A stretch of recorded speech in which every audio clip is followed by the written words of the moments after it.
ప్రభునందు మాకు అత్యంత ప్రియులైన దేవుని ప్రజలందరికీ యేసుక్రీస్తు వారి ఉన్నతమైన శ్రేష్టమైన నామం పేరిట శుభాలు ప్రకటిస్తున్నాను. మీరంతా బాగున్నారు కదా, క్షేమంగా ఉన్నారా?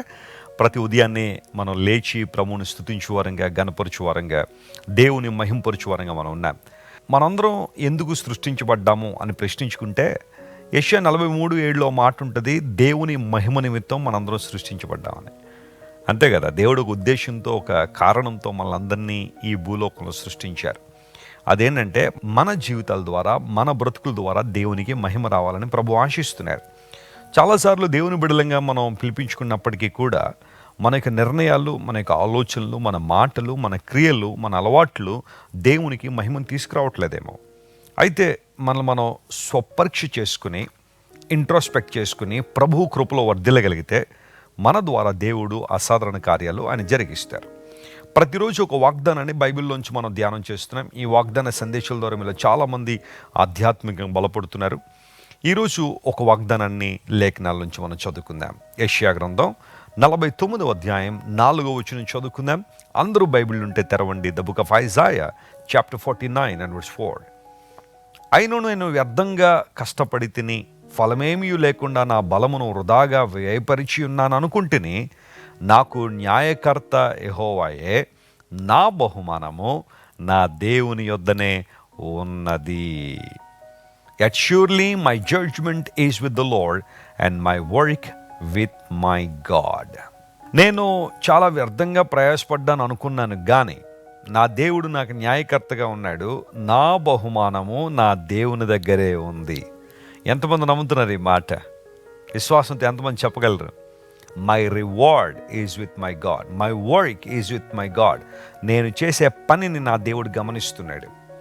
చాలాసార్లు మనలో దుఃఖము, వేదన రావడానికి కారణం ఏంటంటే నా పనిని ఎవరు గుర్తించట్లేదని బాధపడుతుంటారు చాలామంది. నేను చాలా ప్రయాసపడుతున్నానండి, చాలా ఇబ్బందులు గుండా వెళ్తున్నాను, ఎంతో శ్రమ పడుతున్నాను, కానీ ఎవరు నన్ను గుర్తించట్లేదండి అని చాలామంది బాధపడుతూ ఉంటారు. ఒకవేళ అలాంటి బాధ నీలో ఉందా? నేను ప్రార్థన చేస్తున్నానని ఎవరు నన్ను గుర్తించట్లేదండి, చాలా చక్కగా కానుకలు ఇస్తానని దేవుని సేవకు పరిచర్యను సపోర్ట్ చేస్తుంటాను, కానీ ఎప్పుడు మా పాస్టర్ గారు నన్ను గుర్తించలేదండి అని చాలామంది బాధపడుతూ ఉంటారు, వేదన పడుతూ ఉంటారు. నేనెంత విశ్వాసం కలిగి ఉన్నానో, ఎంత నిరీక్షణ కలిగి ఉన్నానో ఎవరు గుర్తించట్లేదండి అన్నట్టుగా కొంతమంది బాధపడతారు. అయితే నీలో నాలో ఉండాల్సిన ప్రప్రథమైన అనుభవం ఏంటంటే, నా బహుమానము నా దేవుని దగ్గర ఉంది. నీ ప్రయాస ఎప్పటికీ వృధా కాదు. నువ్వు దేవుని కొరకు ఎట్టి శ్రమ అయితే అనుభవిస్తున్నావో అది బహుశా నీ కులాన్ని నుంచి కావచ్చు, అంతకుముందున్న నీ మతం నుండి కావచ్చు, లేదా మరొక పరిస్థితుల నుండి కావచ్చు. ఎలాంటి ఇబ్బందికర పరిస్థితులు ఎదుర్కొంటున్నావో జాగ్రత్త మీద దేవుని బిడ్డ, నీ బహుమానము నీ దేవుని దగ్గర ఉంది. ప్రభు నీ కొరకు బహుమానం సిద్ధపరిచిన దేవుడు ఆయన. I always want to tell you that you have a reward for your faith. నీ విశ్వాసానికి తగిన బహుమానం దేవుడు నీ కోసం సిద్ధపరుస్తున్నాడు. పౌలు మహాశయుడు ఒక సందర్భంలో ఇలా అంటాడు, విశ్వాసం లేకుండా ఏ ఒక్కరూ దేవునికి ఇష్టలుగా ఉండలేము. దేవుని దగ్గరికి ఎవరైతే వస్తున్నారో మొట్టమొదటిగా వారు దేవుడు ఉన్నాడని, రెండవది తనను వెదకు వారికి ఫలము దయచేయగలడని నమ్మవలను కదా అన్నాడు. అంటే దేవుడు ఉన్నాడని నమ్మి మనం ప్రభు దగ్గరికి వచ్చాం. యేసు ప్రభు దేవుడిని విశ్వసించి ఆయన్ని మన హృదయాల్లో చేర్చుకున్నాం. ఆయన బిడ్డలుగా మనం మార్చబడ్డాం. ఇప్పుడు ఆయన వెదికే వారికి దేవుడు ఏమిస్తాడట? ఫలము దయచేయవాడు. అనగా నీ భక్తి వృధాగా పోయే భక్తి కాదు, నీ విశ్వాసం వేస్ట్ అయిపోయేది కాదు, నువ్వు చేసే ప్రార్థన వృధా అయిపోయేది కాదు. చాలామంది అనుకుంటారు ప్రార్థన చేయడం టైం వేస్ట్ అని. దేవుని కొరకు విశ్వాసంగా బ్రతకడం వల్ల కొన్నిసార్లు శ్రమలే వస్తున్నాయి, కానీ నాకు దీవెనలు రావట్లేదు అన్నట్టుగా కొంతమంది ఫీల్ అవుతూ ఉంటారు. కానీ బైబిల్ సెలవిస్తూ ఉంది, there is a reward for your faith. నీ విశ్వాసానికి ఫలం ఉంది, నీ విశ్వాసానికి ఫలం ఉంది. డిఎల్ మూడీ అనే దేవుని సేవకుడు షికాగో నగరంలో అమెరికాలో పరిచర్య చేస్తున్న కాలంలో ఒకసారి షికాగో నగరం చాలా మట్టుకు కాలిపోద్ది మంటల్లో. ఆయనకున్నవన్నీ కూడా కాలిపోతాయి, తన ఇల్లు కాలిపోతుంది, పరిస్థితులన్నీ భయంకరంగా ఉంటాయి. చుట్టుపక్కల వాళ్ళందరూ ఏడుస్తుంటారు. కానీ డిఎల్ మూడీ విశ్వాసంతో నిలబడ్డాడు. ఎవరో వచ్చి అడిగారు, మూడీ గారు మీకు బాధ లేదా? మీరు ఏడవట్లేదు ఎందుకు? మీరు దుఃఖపడడం లేదు ఎందుకు అంటే, దైవజనుడు చెప్పాడు, దేవుని వాక్యం నా చేతిలో ఉన్నంతకాలం, నా సాక్ష్యం సరిగ్గా ఉన్నంతకాలం నేను ఏది కోల్పోయినట్టు కాదు. నేను ఎప్పుడు ధనవంతుడిని, ఐశ్వర్యవంతుడిని, ఆధ్యాత్మిక దీవెనలు నాతో ఉన్నాయి. ఇవంటారా త్రాసు మీద ధూళి వంటివి, ఈరోజు ఉంటే రేపు పోవచ్చు, కానీ నా దేవుడు నన్ను బలపరుస్తాను, నన్ను హెచ్చిస్తాడని విశ్వాసంతో నిలబడ్డాడు దైవజనుడు. గుండెలు బాధేసుకోలేదు, ఏడవలేదు. దేవుని వైపు చూశాడు. ప్రభువా, నేను కోల్పోయిందంత నువ్వు తిరిగి ఇవ్వగలిగిన సామర్థ్యం నీకు ఉంది ప్రభువా అని దేవుని స్తుతించాడు. ఈరోజు మీరు షికాగో నగరం వెళ్తే డిఎల్ మూడీ గారికి ఉన్న ఆ ప్రాంగణాన్ని చూస్తే మీరు ఆశ్చర్యపోతారు.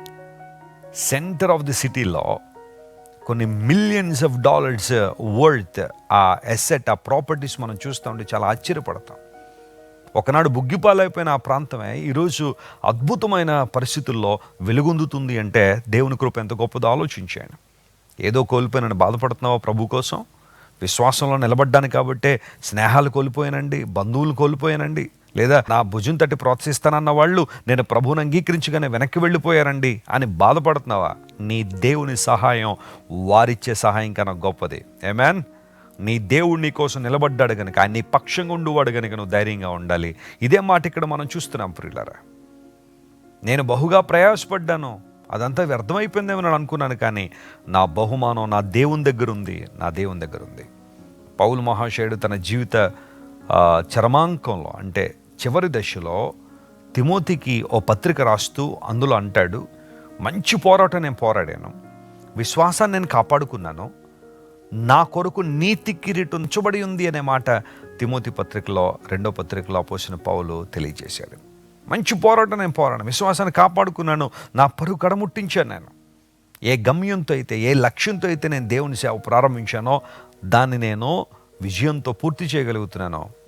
ఇప్పుడు నా కొరకు నీతి కిరీటం దాచబడింది. నా కొరకు మాత్రమే కాదు, ఆయన కొరకు కనిపెట్టే వారందరి కొరకు నీతి కిరీటం ఉంది. ప్రియులారా, దేవుడు నీ కొరకు బహుమానం సిద్ధపరుస్తున్నాడు. అధైర్యపడొద్దు, కృంగిపోవద్దు. సేవకులారా, మీరు చేస్తున్న సేవను దేవుడు గుర్తిస్తున్నాడు. దేవుడు మీకు బహుమానం సిద్ధపరిచాడు. ఆయన కొరకు నువ్వు వేసే ప్రతి అడుగు, ఆయన కొరకు నువ్వు ఇచ్చే ప్రతి కానుక దేవుడు గుర్తించి 100 ఫలాన్ని నీకు ఇవ్వాలని ఆశిస్తున్నారు. ఆయన వైపు చూద్దామా?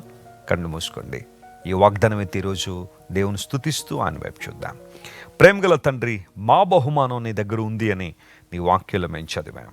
చాలాసార్లు మా జీవితాల్లో ఏవేవో ఆలోచనలు, మా ప్రార్థనలు వృధా అయిపోతున్నాయేమో, మా విశ్వాసం వృధా అయిపోతుందేమో, మేము దేవుని కొరకు ఇస్తున్న అర్పణ వృధా అయిపోతుందేమోనని చాలాసార్లు అనుకుంటున్నాం. కానీ నీవు మాకు బహుమానం ఇచ్చే దేవుడు కనుక నీకు వందనాలు. పౌలు కొరకు నీతి కిరీటం సిద్ధపరిచిన దేవుడు నాయన, నీ కొరకు కనిపెట్టే వారందరికీ ఇస్తానని వాగ్దానం చేశావు. ఈరోజు మా ప్రియులందరినీ బలపరచండి. మా బహుమానం నీ దగ్గర ఉంది కనుక నీకు స్తోత్రాలు. తగిన సమయంలో ఆ బహుమానం మా ప్రియులకు నీవు అనుగ్రహించే దేవుడు కనుక నీకు స్తోత్రాలు చెల్లిస్తూ ఈ రోజంతట్లో నీ కృపను విస్తరింపచేయండి. అనారోగ్యంతో వారికి స్వస్థ ఇవ్వండి, విడుదలైన వారికి విడుదల ఇవ్వండి, కనికరించి సహాయం చేయండి. ఘనత మహిమ ప్రభావానికి మాత్రమే ఆరోపిస్తూ యేసు నామం పేరిట అడిగి వేడుకొంచున్నాం తండ్రి. Amen, amen. God bless you dear friends. Have a wonderful day. మీరు ఇంతవరకు విన్న దైవ సందేశం మరియు దేవుని సేవకులు చేసిన ప్రార్థన మీకు ఆశీర్వాదకరముగా ఉన్నదని విశ్వసించుచున్నాము. ఈ సందేశాన్ని మీ స్నేహితులకు, బంధువులకు షేర్ చేయండి. మీకు ఏదైనా ప్రార్థన అవసరత ఉన్నచో మా ఫోన్ నంబర్లకు కాల్ చేయండి. దేవుడు మిమ్మల్ని ప్రేరేపిస్తే విశ్వాసంతో సాగుచున్న ఈ పరిచర్యను ప్రోత్సహించండి. మరిన్ని వర్తమానాలు, పాటలు వినుటకు జాన్ వెస్లీ మినిస్ట్రీస్ అను మా యూట్యూబ్ ఛానల్ను సబ్స్క్రైబ్ చేసుకొనండి. ప్రభువైన యేసుక్రీస్తు కృప మీకు తోడైండును గాక.